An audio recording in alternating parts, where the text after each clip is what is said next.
Selamat datang di Laukes.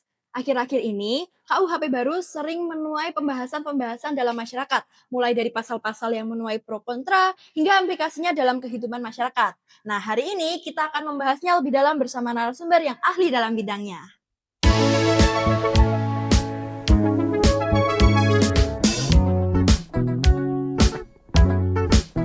Sebelum masuk ke pembahasan, aku kenalin dulu nih narasumber kita hari ini. Beliau adalah dosen bagian Hukum Pidana Fakultas Hukum Universitas 11 Maret. Sudah hadir bersama kita Ibu Luciana Primasari, SHMH. Halo Ibu, selamat datang. Apa Halo, kabar Ibu?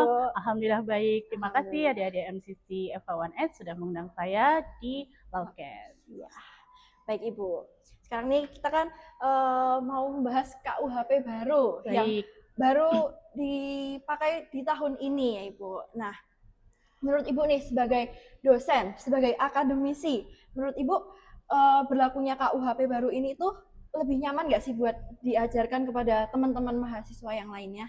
baik. Terima kasih Mbak Naya atas pertanyaannya. Betul sekali bahwa KUHP sudah mulai berlaku di tanggal 2 Januari 2026. Jadi mulai pada tanggal tersebut KUHP sudah mulai berlaku. Ya, tadi pertanyaannya apakah nyaman atau tidak untuk diajarkan kepada mahasiswa, nyaman nggak nyaman tetap harus diajarkan ya, karena bagaimanapun juga KUHP ini, KUHP 2023 menjadi tonggak baru dalam penegakan hukum pidana di Indonesia. Ada banyak sekali kebaruan di KUHP 2023 mengenai pengajaran hukum pidana dalam kaitannya dengan pemberlakuan KUHP. Yang harus dipahami adalah bahwa kita sudah ada waktu ya, karena diundangkan di tahun 2023, kemudian mulai berlaku 2 Januari 2026, sehingga ada penyesuaian waktu mulai dari 2023 sampai 2026. Tentu di jangka waktu tersebut kami sebagai dosen hukum pidana, kami banyak belajar, kemudian menyesuaikan ya RPS atau silabus pembelajaran yang akan kami berikan kepada adik-adik mahasiswa disesuaikan dengan materi-materi baru di dalam KUHP. Demikian. Nah, Ibu kan udah pastinya sudah mempelajari juga ya untuk diajarkan ke teman-teman mahasiswa yang lain. Nah, menurut Ibu KUHP baru ini tuh mencerminkan nggak sih perkembangan-perkembangan pemikiran hukum, khususnya hukum pidana yang ada di Indonesia dari sisi keilmuannya, sisi teorinya?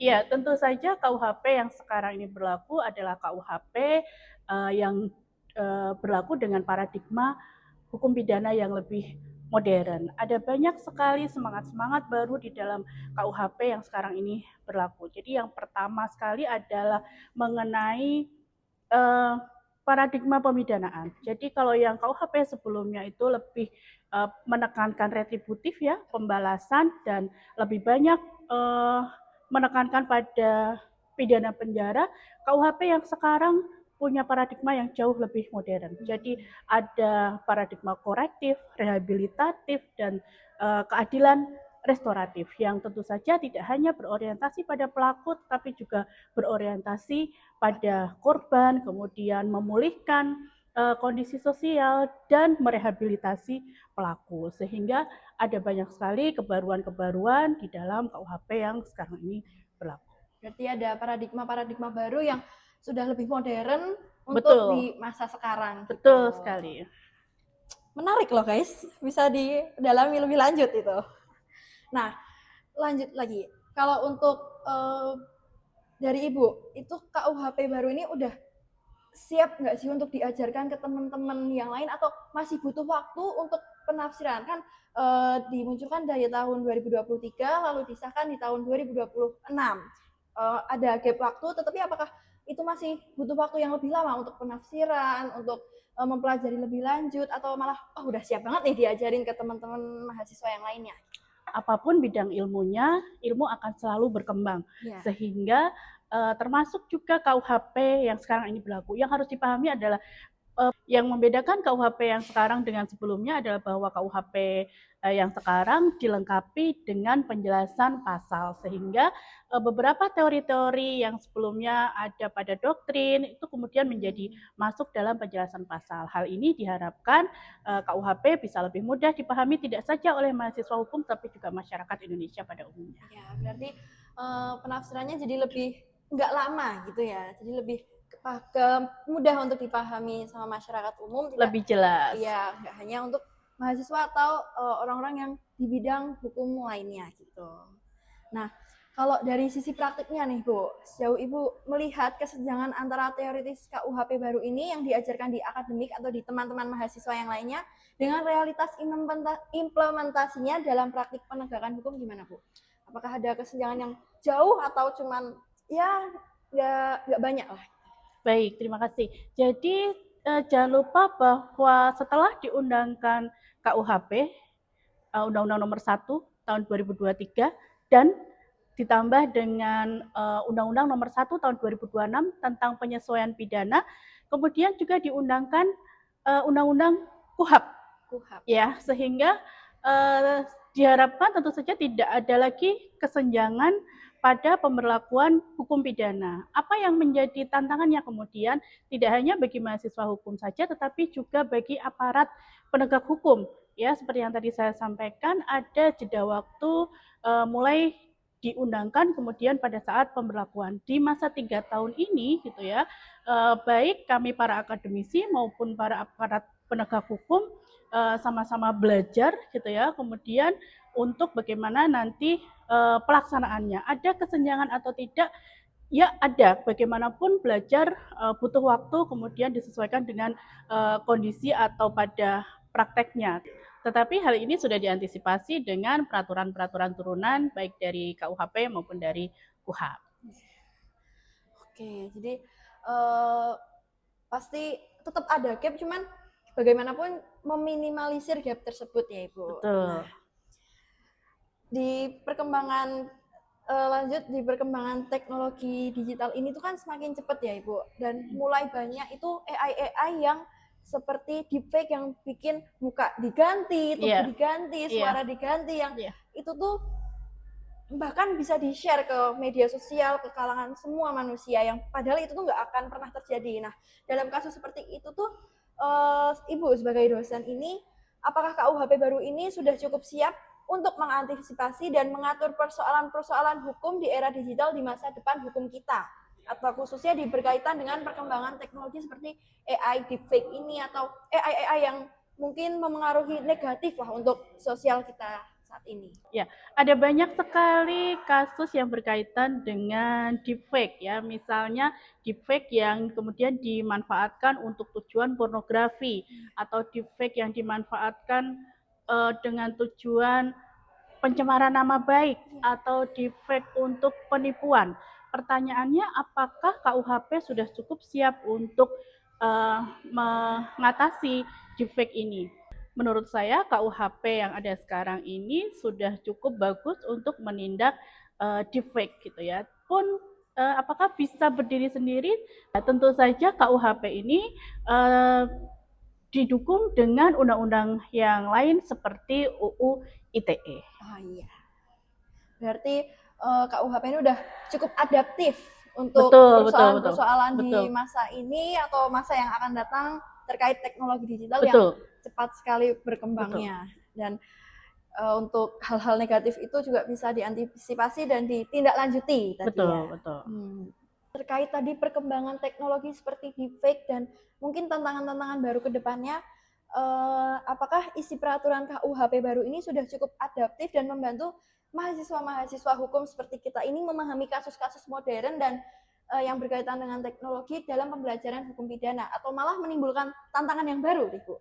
Betul. Jadi KUHP yang sekarang ini berlaku seperti yang tadi saya sampaikan sudah dengan paradigma hukum pidana yang modern. Ya, jadi tentu saja diharapkan KUHP yang baru ini sudah bisa menjawab persoalan-persoalan atau kasus-kasus yang berkaitan dengan misalnya tadi deepfake. Tetapi tentu saja selain KUHP tadi seperti yang saya sampaikan juga dilengkapi dengan UU ITE maupun undang-undang yang lain. Apakah kemudian ini menjadi udah cukup buat mahasiswa? Tentu saja belum ya. Mahasiswa selain dari KUHP kemudian juga dari UU ITE, tentu saja adik-adik mahasiswa juga harus melengkapi dengan sumber-sumber yang lain ya, seperti misalnya jurnal gitu ya, atau sumber-sumber pustaka yang lain. Berarti harus tetap banyak belajar, nggak cuma dari KUHP, tetapi dari jurnal atau kasus-kasus terbaru. Betul sekali, di putusan pengadilan gitu ya. Selain KUHP yang adaptif, kita juga perlu adaptif dengan kasus-kasus yang terbaru ini. Betul. Nah, dari menurut Ibu nih, setelah berlakunya KUHP baru, apakah kira-kira ada tantangan-tantangan yang akan muncul ke depannya? Salah satu tantangan terbesar dari pemberlakuan KUHP adalah dengan diakuinya hukum yang hidup di dalam masyarakat.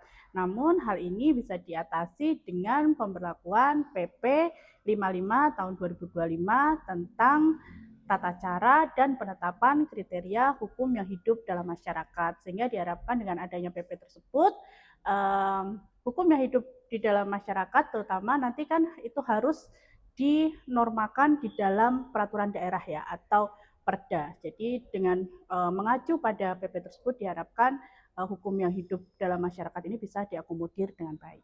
Oke, berarti seperti konsep living law. Iya betul. Ya, betul. Nah, ini ada satu pertanyaan lagi, boleh? Boleh. 5 juga boleh. Nah, dari tadi yang disampaikan Ibu, hukum yang hidup di masyarakat atau living law. Nah, bagaimana sih konsep living law diakomodir dalam KUHP baru? Apakah itu memperkuat keadilan atau justru membuka celah ketidakpastian hukum?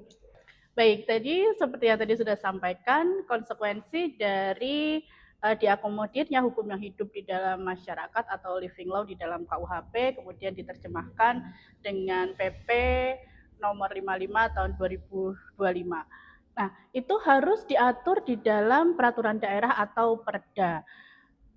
Tindak pidana seperti apa yang bisa diakomodir di dalam Perda tersebut? Yang bisa diakomodir adalah tindak pidana yang tidak ada padanannya dalam KUHP.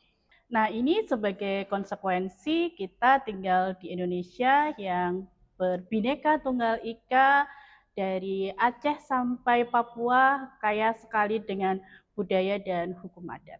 Nah, seru banget nih pembahasan hari ini tentang tantangan, terus teknologi, juga hukum adat.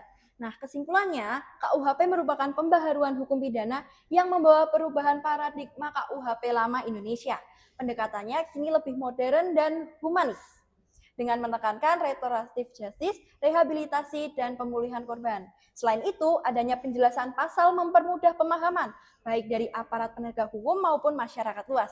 Hal ini menunjukkan KUHP baru lebih inklusif dan responsif terhadap kebutuhan hukum saat ini. Nah, betul kesimpulannya, sangat keren banget pokoknya. Terima kasih Ibu Lucy. Sama-sama dengan senang hati. Semoga tadi pembahasannya bermanfaat untuk kita semua.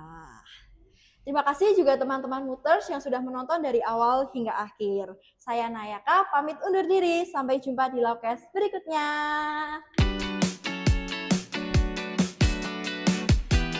MCC FHUNS Mooters Critical on Physical.